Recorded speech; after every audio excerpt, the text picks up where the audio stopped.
Tekyakusikiriza okuva mu makota mbula ogende manyi nti bina wakola ki wabirekawo naye singa nali muntu ntanyina obuyinza obusobola okwata kweza ensonga sikulima omuntu abanga yatambula n'agenda oba wagenda baki bakitegeeza wali tobibalamu magezi ng'afuna ebintu ebirala byebisobola ebikusingira ekyo kyennyini wakati yo oli bwabanga abaddewo yalabiridde omwami yaddamanyi bwalya bwayambala kubanga abadde mukwano gwe okitegeera katoya yakeera ku makya n'atambula n'agenda decision gye yakola mu kusooka gy'abasigalako amanyi nti gye yagenda we wamusingira yeesonyiwa amaka g'omwami yeesonyiwa omukazi kitegeeza nti we yafiira wali tewali connection yonna okitegeera kati afune okumatiramu ekyo kyalina alime okukayanya n'okumalako abantu emireme ng'alwanira ebintu byali yalekawo. Mukyala Suzan Makula yavaayo n'abutikira social media embeera ku mukyala Suzan Makula omukyala wa pasta ojogerako kinaddala embeera y'akaleega n'ak'omunda miliyoni emu kumpi miliyoni nga 2 n'okwambuka. Kati ekintu ekisinga okunuma nti waliwo omuntu atakula oyo omukyala yalema okukula Suzan Makula yalema okukula lwa nsonga nti waliwo ebintu by'otuma nti wadde programu gy'okola olina okumanya class ki gy'olimu kintu ki ky'olimu si buli kintu ekivaayo nti olina okigamba abantu okitegeera oba olinga akuddaala kubanga kale nga nze ng'omuntu tekyampulikika bulungi osobola ogamba yandi bataddeyo ebintu ebirala naye nti oba olinga agamba nti oba yali amufuulinga okitegeera ate nekyo nti n'abano abantu abawaayo ssente bawulira bubi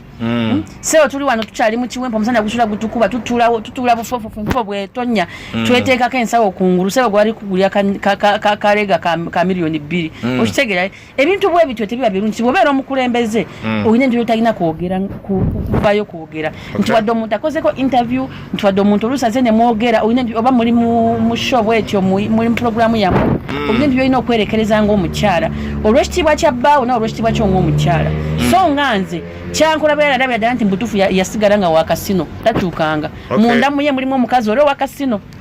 era bugingo yegendereza ennyo olunaku lwaligamba nti oyo omukazi amuleka limusula wabi kati ogwo omuzimu gwakasino gwe gumwogeza ebyo ebigambo ebinene zootya era gwe gwakusanzeewa omukolo gwansanzeewo kubanga nti ekintu yampa omukisa naŋŋamba nti nyina okukola diko nze nakutunga engoye ze yakyusizaamu so bwe yampa chansi okusobola okubeera ku mukolo gwe nalina okukola kyenyina okukola nti omukolo guvaayo bulungi kubanga nawe diko wagirabye engoye ze yayambala ze yakyusizaamu waziraba omukolo gwali bulungi nnyo byatambulira bulungi diko eno otya naddala eri omukulu nga Kojja Kitonsa ono kuba badizayina bangi naye n'atuukirira ggwe first nti ekisinga obukulu yanzikiririzaamu nti nsobola ekirala nti namulaga ye n'anoonyamu fashion kijayagala era nenjijjayo bulungi nga bwe yali agyagala so nti kyekintu ekinfuula nti byenkola mbitegeera era nawe nga bwe wabiraba mukalazi wamutungira n'okublendinga ye ng'omuntu omuntu wabalira roughly byali mu ssente mmeka oba range ki era nga bwola nti muntu munene olwedde akasente kaali kawera sijja gamba nti zaali bweziti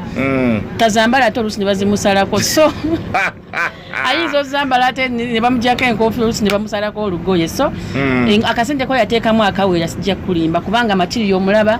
olugoye olulaba nti ekintu kyali kiriya so yateeramu ddala akasente akawera watwala bbanga kyokubanga ozitunga era matiriyo kyoyo gwakozesa materiyo nga bw'omanyi okutunga era nanoonya materiyo wange gwe ndaba nti yavaayo ate atali wa bulijjo then ekirala naziwa obudde obumala okulaba nti olugoye lw'omugole wange lusobola okukola ki lusobola okuvaayo ate nga mukwano gwange kubanga nze omuntu bwaneesiga nanzikiririzaamu bwe mba ngenda kutimba omukolo gwo nkiwa obudde kubanga siriiko nti ngenda kola kino ngenda kirekayo nkola the best okuba nti ekyo kikola kivaayo so engoye ezo naziwa obudde obumala nenziwa omukwano mungi nnyo nenziwa obudde okunoonya matiriyo gwenda nti yali nyo sijja kulimba Kojja Kitonsa ono oluvannyuma lw'okuba nti ekintu akiregalizinze kirekawa mukwano gwe Grace Khan eyo siyinza kulowoozaayo nnyo lwa nsonga nti ze kyemanyi manyi nti buli muntu Katonda gwakuyisa mu bulamu bwe olina ky'omuyigako okitegeeraye eyo saa kutunulayo nnyo lwa nsonga nze kyemanyi nti ya moving on ate kirala nze kyemanyi nga nze manyi nti yali manejja we okusinziira kw'abamawulire bye boogera nze sibi omulabi waffe omulungi w'enkola ya video tukwaniriza nnyo ku channel yaffe eno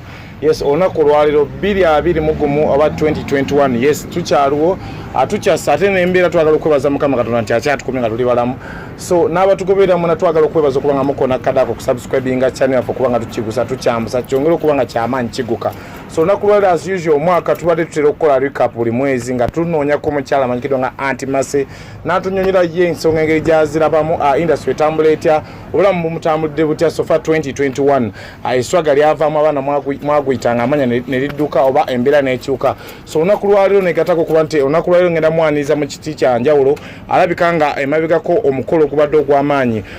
oguyugumiza Western Uganda alabika nga agubaddemu n'omukono atya so negatako okuba nga nyaniza Aunty Mercy 2021 first interview exclusively nkwaniza Aunty Mercy kuba giriko n'abagyekumiddeko banange mbalamuza nnyo mikwano abagirika bagyekumiddeko bambi abafollowing arupi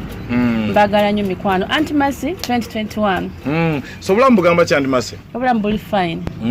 era nga bwondaba so njaga tutunulire olunaku lwaleero mukwano gwa Grace Khan amanyikidwa nga Kojja Kitonsa owe eddagala n'obutonde mukwatagana ddi era mukwatagana mutya kyenyinza okugamba nti mukwano gwange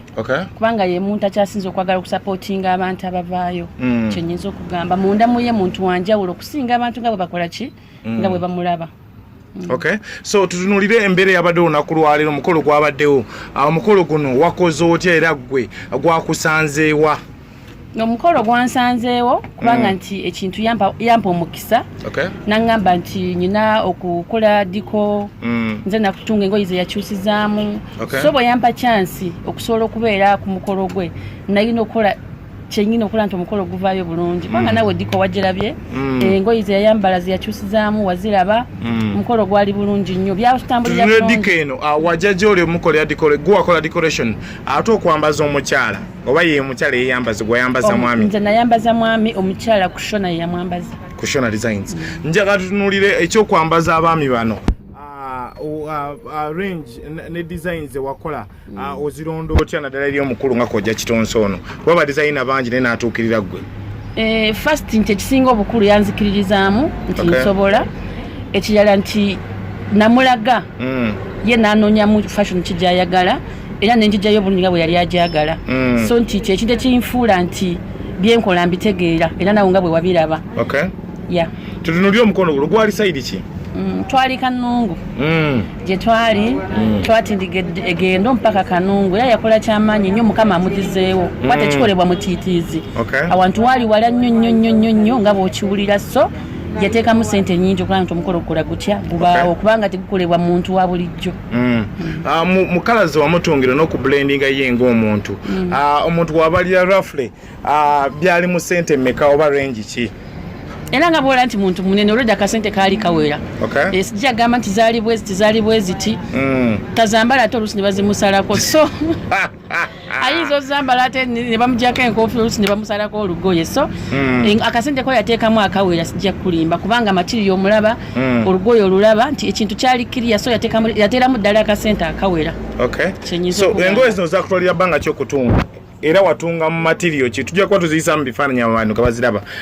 watwala bbanga kyokubanga ozitunga era material kyoyo gwakozesa material nga bw'omanyi okutunga era nanoonya material wange gwe ndaba nti yavaayo ate atali wa bulijjo then ekirala naziwa obudde obumala okulaba nti olugoye lw'omugole wange lusobola okukola ki lusobola okuvaayo ate nga mukwano gwange kubanga nze omuntu bwaneesiga nanzikiririzaamu bwe mba ngenda kutimba omukolo gwo nkiwa obudde kubanga siriiko nti ngenda kola kino ngenda kirekayo nkola the best okuba nti ekintu kikola kivaayo so engoye ezo naziwa obudde obumala nenziwa omukwano mungi nnyo nenziwa obudde okunoonya material gwenda nti yaliko kyenyinza okugamba engoye wamutungira peya meka natunga yali eringa red coffee red coffee brown then nentunga neringa leiraka ekizamu aka blue ezo namutungira ezo so biri zeyayambala zokka oba yalina okwambala yasooka n'ayambala era nga bwe yajja ng'omwami omuganda omulungi yasooka n'ajjira mu kanzu then n'akyusa oluvannyuma then n'abaana abaabuuza mu kusooka era nabo ffe twabatungira so njaga tutunulire olugendo luno okutendiga olugendo mwalusanga muteera mwatuka ssawa meka olugendo lwowala kubanga twasimbula eno ssawa nga 3 twatuukayo nga 9 ssawa 3 ez'olweggulo twatuukayo nga 9 Satu ezekiro twatukayo nga mwendo so bavugirawo sawa meka ogende kanu sana ziba kati gwe soko bale sawa sate zechato tukeyo mwendezo wali wala nite kirungi nti byanyuma kubanga batwaniriza bulungi nnyo ate naye yali atutwala Omwami Kitonsa yatulabirira bulungi nnyo so tetwafuna mu buzibu nti wofuna nnyo tosofuna ekyokunywa wofuna akabulabulamu basobola okuyimirira kubanga buli muntu buli nga bwe twagenda entambula yatuwa entambula entuufu ennamu kugamba twatambula bulungi nnyo sijja kulimba okay Kojja Kitonsa ono oluvannyuma lw'okuba nti ekintu akiregalizinze kirekawa mukwano gwe Grace Can eyo siyinza kulowoozayo nnyo lwa nsonga nti ze kyemanyi manyi nti buli muntu Katonda gwakuyisa mu bulamu bwe olina ky'omuyigako okitegeeraye eyo saa kutunulayo nnyo lwa nsonga nze kyemanyi nti ya moving on ate kirala nze kyemanyi nga nze manyi nti yali manager we okusinziira kw'abamawulire bye boogera nze sibimanyi nga nze baaliko ab'omukwano abali deep n'emimwa ne givuga oba emidomo ne givuga bintu byatambula n'amabaala ne Grace Can obutambi ne butambula so wano kimuleka mu kikko oba yeeyongera okubanga akivaamu nze kyemanyi ntunulira kati kisawa zino ekiriwo kyenyinza okugamba nti waali yali happy musanyufu era naawe omulaba musanyufu ekintu kitambula mu maaso era we yasaliddewo ogamba nti ka moving ono kagenda akyale sikiwa nti waaliwo ekyamaanyi singa kyaliwo kyamaanyi ye ne Grace Can naye twandibadde twabiraba yandibadde yakola nga kyeyakoze naye nze manyi nti yali manager we nga ye okay mu mbeera naddala ezitambula nga tutunula kuba nga tumaliriza mu mbeera ezitambula olunaku lwaleero Sheikh Muzata Omugenzi we yava mu bulamu bw'ensi yalina omukyala gwe yafunira omulimu naddala mu KCCA olunaku lwaleero abitambula oba ebiriwo nga tufuna opinion yo ku nsonga omukyala akomye mu maka naye agenda okuva mu bulamu bw'ensi Sheikh Muzata ng'omukyala ono anobye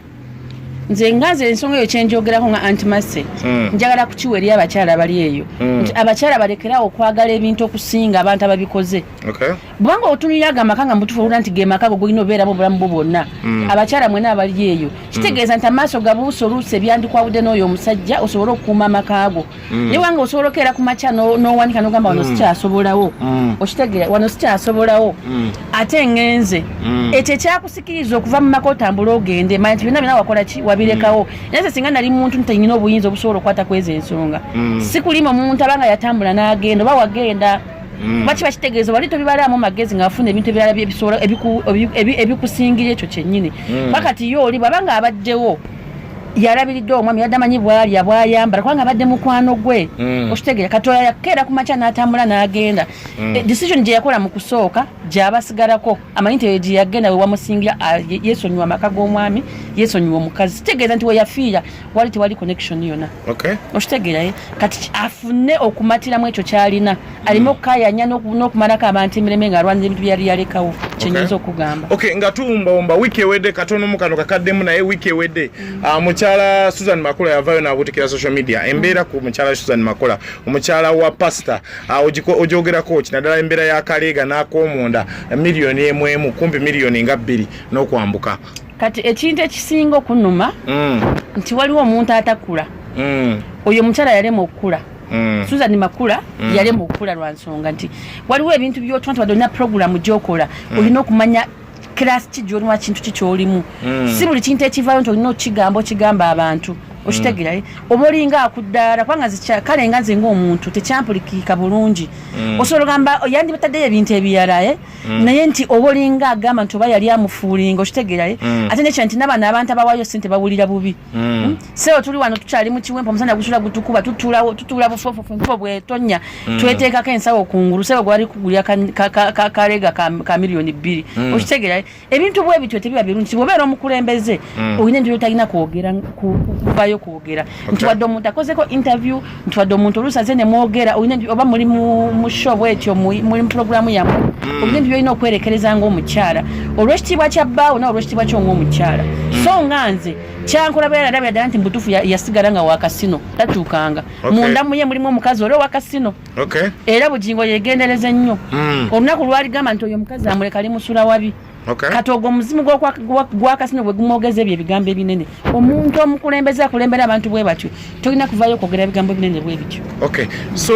nga tudduka kirekawa abakyala ababasumba nanisa z'abasumba kuba olunaku lwaleero tutunulira omusumba Bugembe talina mukyala otunulira omusumba Bugingo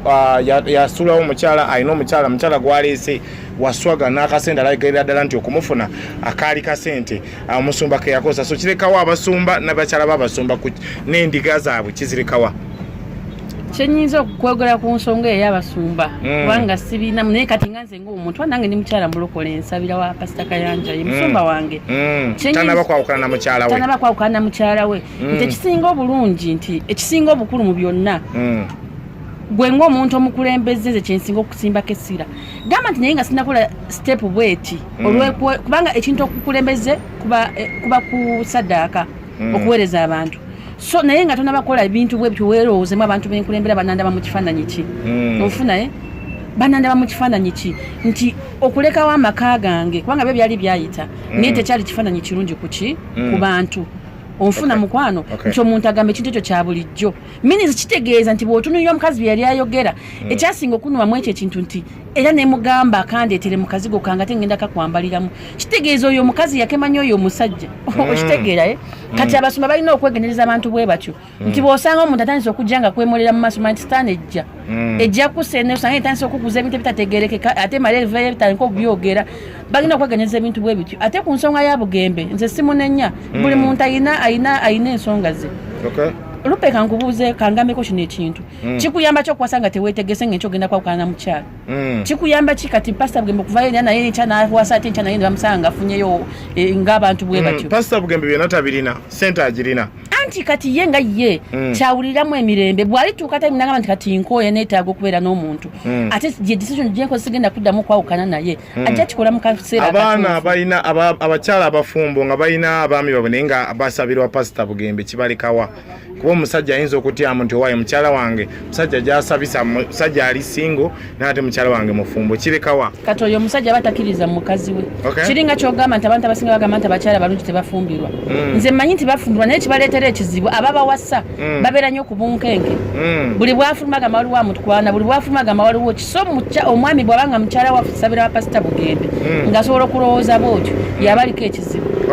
alina okukkiriza mu mukazi we kubanga nga tetunaba kufuluma genda ebbali tulina okusooka kukkiriza mu bantu baffe bennyini be tubeera nabo noma nti mukyala wange kimusanyusa waasabira wamuwa essanyu kiba kimala nga tudduka twaze ku branch empya eno empya esangibwa sayidi ki era abannayuganda bakuwa emirimu bakufuna batya antimase empya gyenyina kati twazivuddeyo wali wadde otusanga twasigadde kusala amalodi naye tetusemerako ku maini tuli katuba stage bayita katuba naye Salama Road then diko wange abeera ku JBK Plaza enyinawo branch endala then awalala era natete so ngezaako okikwasaganya ng'omukyala kyenyinza okugamba so nga tusiibula kalowooza katali eri bannayuganda n'aba streaming live n'abakona kadaako eri bannayuganda n'abantu bonna mu nsi zonna abakulaba bakufuna batyanira bawe n'ennamba tudduke abanfuna nkozesa 0752422012 WhatsApp yange osobola okujja ne twogera ne nkutungira engoye ne njigiriza abaana bo ne twako byonna bye tukola diko ne mukolera bulungi then ekirala kyenyinza obbagamba kenyinza obbalekera nti byonna bye tukola twesige Katonda Katonda mukwano gwaffe bw'omwesiga buli muntu kikola kitya kyonna kisoboka then ekirala tuyiga okweyagala bwe ng'omuntu yiga okweyagala yiga okwekkiririzaamu bwaba wekkiririzaamu teri muntu akugenda kera kuma kyakusuule buli kintu kyokola kyagala ekiwa omukwano okusinga ne bwe kinabamu ebitatambudde bulungi ojja kusobola okuyitawo bizinesi yetambule bulungi kubanga nti oba ojjagala